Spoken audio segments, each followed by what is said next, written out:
Hello friends, once again welcome back to own YouTube channel learning need. और जैसा कि आपको पता है कि डेली सुबह 10 बजे आपकी क्लास चलती है, लैंग्वेज क्लास देखते हैं हम हिंदी, संस्कृत और इंग्लिश। तो कल हमने कुछ हिंदी के प्रश्न देखे थे और आज भी हम हिंदी के प्रश्नों को कंटिन्यू करने वाले हैं। आज के प्रश्न जो है वो थोड़े कल से ज़्यादा अपग्रेडेड हैं। तो चलिए स्टार्ट करेंगे सेशन बिना टाइम वेस्ट किए। देखेंगे कुछ हिंदी के प्रश्न जो कि आपके सभी कॉम्पिटेटिव एग्जाम के लिए कॉमन जाएंगे। तो चलिए स्टार्ट करते हैं। तो पहला प्रश्न है आज का, होनहार बिरवान के होत चीकने पात, इस लोकोक्ति का क्या अर्थ है? थोड़ा सा जूम करते हैं। चिकने पत्तों वाला पौधा सुंदर लगता है। होनहार बालक के लक्षण बचपन से ही प्रकट होने लगते हैं। उद्यान का शौक होना या चिकने पत्तों से लगता है कि पौधा वृक्ष बनेगा। और सही उत्तर होता है इस प्रश्न के लिए आपका ऑप्शन नंबर बी की होनहार बालक जो होते हैं उनके लक्षण बचपन से ही दिखने लगते हैं। बढ़ेंगे अगले प्रश्न की ओर।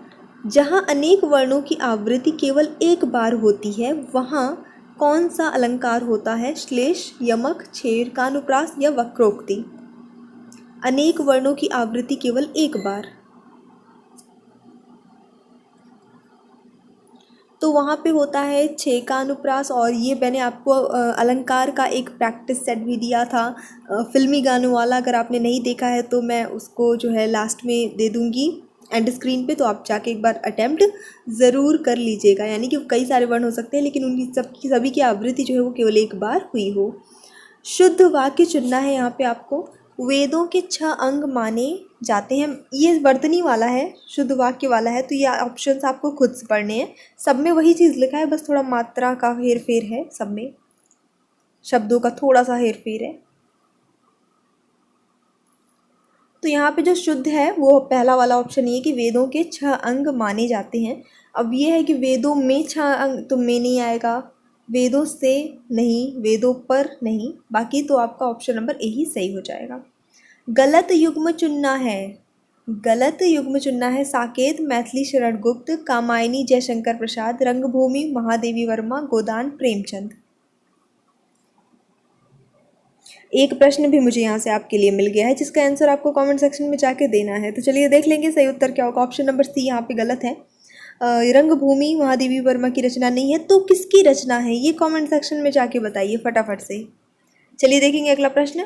उपसर्ग रहित शब्द कौन सा है? सुखी, आरूढ़, उपकरण, निर्विरोध। जिसमें उपसर्ग नहीं लगा हो। और चलिए देख लेते हैं जो सही उत्तर होता है इस प्रश्न के लिए, वो होता है सुखी। सुखी में कोई भी उपसर्ग नहीं लगा है। अध्यापिका शब्द में प्रत्यय है का, पिका, आइका, इका। सही उत्तर होता है इस प्रश्न के लिए इका। अध्यापक, उसमें लगा इका, बना अध्यापिका। मन के किसी और प्रवृत्ति होने या उससे हटने की अवस्था है क्या? चंचलता, मनमोहक, मनोवृत्ति या मनोदौर्बल्य। उत्तर सही होगा मनोवृत्ति, आपका ऑप्शन नंबर सी यहाँ पे करेक्ट हो जाता है। अधिकारों की प्राप्ति के लिए बनाया गया संगठन क्या कहलाता है? संघ, समिति, सम्मेलन, समवाय। जो अधिकारों की प्राप्ति के लिए बनाया गया है तो वो कहलाता है संघ। आपका ऑप्शन नंबर ए सही हो जाता है, संघ कहलाएगा। अनेकार्थक शब्द है इनमें से कौन सा? घंटा, मिनट, सेकंड, काल। अनेकार्थक मतलब जिसका कई अर्थ निकलता हो। तो सही उत्तर होगा आपका ऑप्शन नंबर डी, काल, क्योंकि काल में का मतलब जो है समय हो जाता है। ठीक है, जैसे कि भविष्य काल, वर्तमान काल, ये जो टाइम होता है, टेंस होता है, वो काल हो जाता है। इसके अलावा मृत्यु को भी काल कहते हैं। नेक्स्ट देखेंगे। क्षुधा शब्द का विलोम शब्द क्या होगा? तृषा, तृष्ण, तृप्त, मृग तृष्णा। विलोम बताना है, अर्थ मत बताइएगा। चलिए देखेंगे जो सही उत्तर होगा इस प्रश्न के लिए, वो होता है आपका ऑप्शन नंबर सी, तृप्त। क्षुधा मतलब होता है जिसको मतलब भूखा। ठीक है, क्षुधा मतलब भूख होती है, तृप्त इसका सही आंसर हो जाता है। विलोम।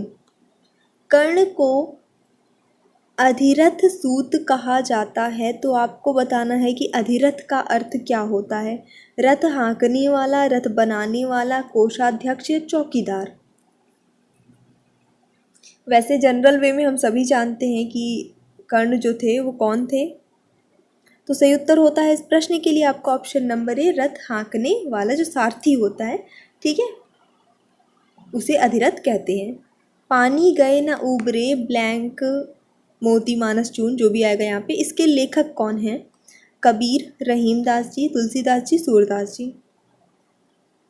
अब इसकी पहली लाइन नहीं दी है, पहली लाइन दे देते तो उसी में आंसर भी आ जाता है ना। तो रहीमन पानी राखिए, बिन पानी सब सून, पानी गए न उबरे मोती मानस चून। तो रहीमन आ गया, मतलब रहीमदास जी की ये रचना है। आपका ऑप्शन नंबर बी यहाँ पे सही हो जाता है, बिल्कुल। अगला प्रश्न देखेंगे। वैदेही वनवास पुस्तक के लेखक कौन है। बिहारी भारतेंदु हरिश्चंद्र, मैथिली शरण गुप्त या अयोध्या सिंह हरिऔध।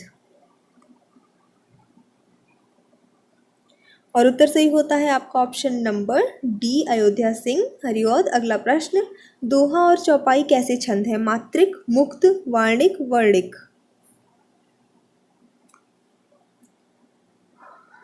सही उत्तर होता है मात्रिक छंद है दोहा और चौपाई दोनों ही। सत्कर्म का संधि विच्छेद क्या होगा। सत धन कर्म, सतत धन कर्म, सत धन कर्म, समधन कर्म।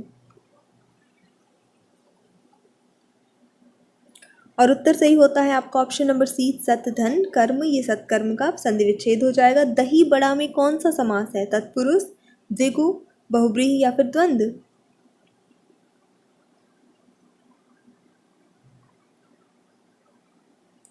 और यहाँ पे सही उत्तर होता है आपका ऑप्शन नंबर ए, तत्पुरुष समास हो जाएगा दही बड़ा में। अगला प्रश्न। योजना आयोग है क्या। कानूनी निकाय, सलाहकार समिति, स्वायत्त निकाय या फिर एक मंत्रालय। तो यहाँ पे सही उत्तर होता है इस प्रश्न के लिए आपका ऑप्शन नंबर बी, सलाहकार समिति। अगला प्रश्न। पंजाबी भाषा की लिपि क्या है। देवनागरी, गुरुमुखी, अपभ्रंश या संस्कृत।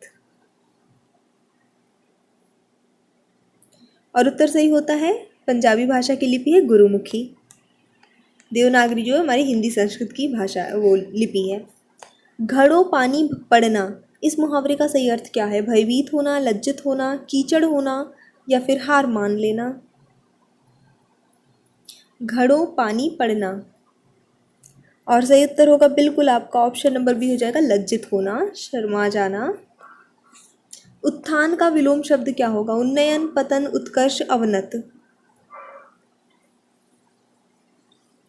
सही उत्तर होगा इस प्रश्न के लिए आपका पतन, ठीक है। तो उत्थान का विलोम होगा पतन। अनुकूल शब्द का विलोम शब्द क्या है। प्रतिकूल, अपकूल, अनुकूल, सानुकूल।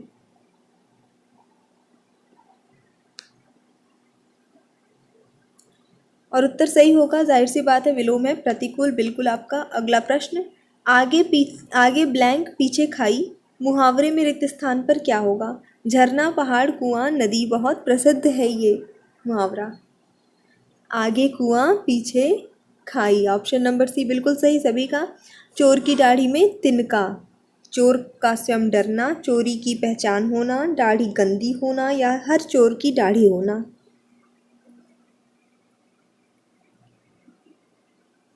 ठीक है, चलिए देख लेंगे। सही उत्तर होगा चोर का स्वयं डरना, यानी जो चोर होता है वो उसको खुद ही में डर लगा रहता है कुछ ना कुछ।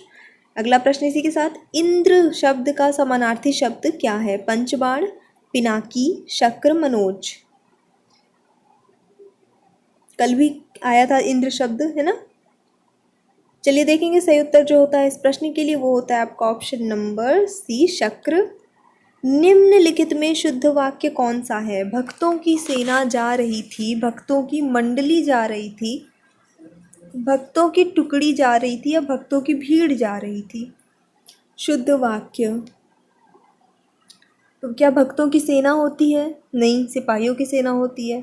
टुकड़ी होती है वो सिपाहियों की होती है, ठीक है। भीड़ भक्तों की नहीं, भक्तों की मंडली जा रही थी। भक्तों के साथ मंडली वर्ड, भक्तों के समूह को मंडली कहते हैं। तो ऑप्शन नंबर बी यहाँ पे सही हो जाता है, भक्तों की मंडली जा रही थी। थोड़े से प्रश्न थे, हमने फटाफट से देखे हैं। अगर आपको पसंद आए तो लाइक करिएगा, शेयर करिएगा, चैनल पे न्यू है तो सब्सक्राइब भी करिएगा please. So thanks for watching, keep studying and bye bye.